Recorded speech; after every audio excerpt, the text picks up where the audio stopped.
track between Hicksville and Queens and opened Moynihan Train Hall in the former Farley Post Office building, returning grandeur to the historic Penn Station. In early 2023, our public works project known as East Side Access was completed and we opened Grand Central Madison, connecting Long Island Railroad with Metro North Railroad for the first time. This represented the largest new train terminal to be built in the United States since the 1950s, and the first expansion of our railroad in more than 100 years. When you combine this generational milestone with the expanded track capacity through Nassau and Suffolk, it opens up the promise of untold economic benefits for the entire region. From our humble beginnings in the 1830s to becoming the busiest commuter railroad in North America, we have weathered storms, adapted to changing times, and carried generations of passengers across our tracks. As we celebrate our 190th anniversary, let us honor all who have shaped this iconic railroad, a testament to the enduring spirit of transportation and community.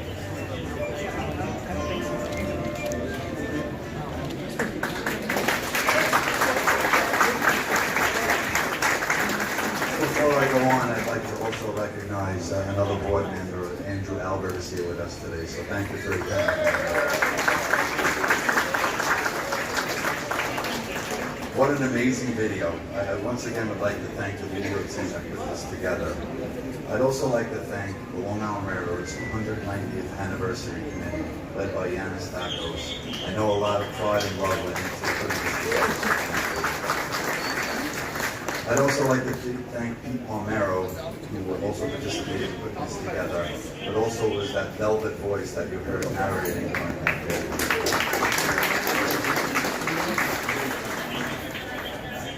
I wanted to make sure someone was here today because I wanted to recognize them. And that person is Susan McGowan. Susan has 37 years on the Long Island Railroad, and she truly loves the Long Island Railroad. Susan is actually the unofficial curator of Long Island Railroad historical items. So we thank her very much for what she does. We love you and thank you for your dedication.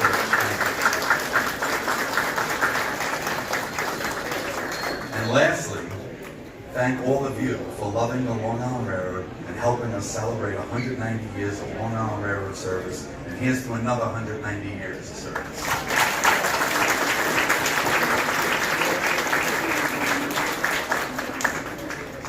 And we got some reporters and questions in honor of the Long Island Railroad's birthday. We're going to go to Long Island's own Nicholas Spangler back there representing Tuesday. Thank you. So the historians covered some of the past milestones. I wonder if you could talk a bit about upcoming initiatives, upcoming capital projects. Like what's the next electrification? What's the next big thing? Yeah. Well, actually, we're in the process of developing our capital program, so we're still in the middle of developing that. But I will say, one of the main focuses of our capital program, with any capital program, it's the foundation of it, the state of good repair. So we have to ensure we continue to deliver this remarkable service. Right, we're at 96% on-time performance. And when you introduce all this new infrastructure, if your existing infrastructure is not in a state of good repair, then it does nothing to help you as far as this new infrastructure. So our main focus will be state of good repair, and as we progress, we'll look to see what we can do to enhance our service further. All right, and we move over here from WN. DC is Andrew Stiff. Hey Rob, how are you?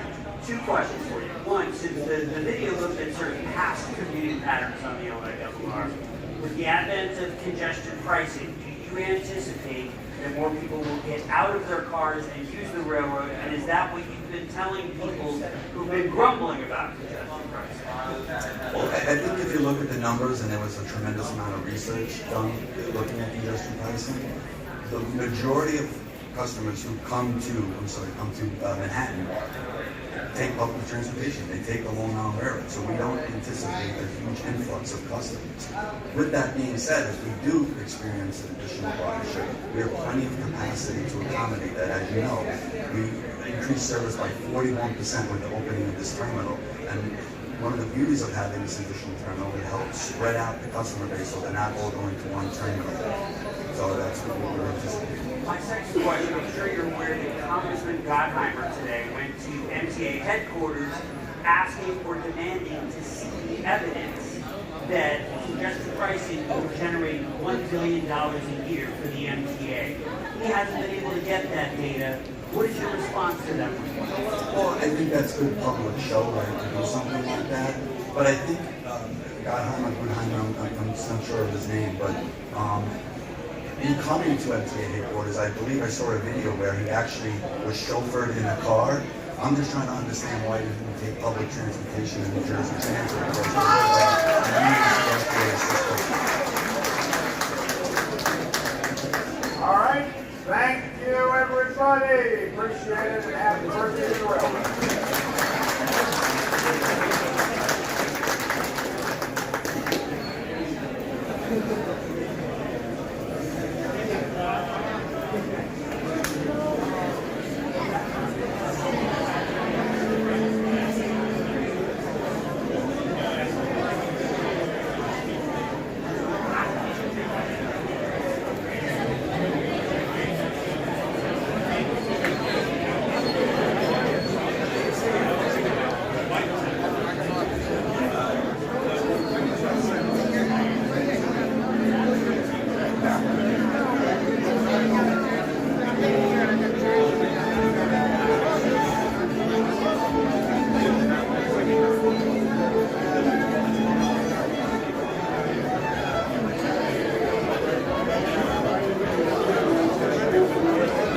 I was curious.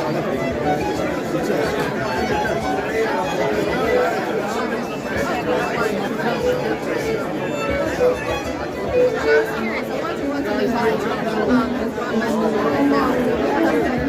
to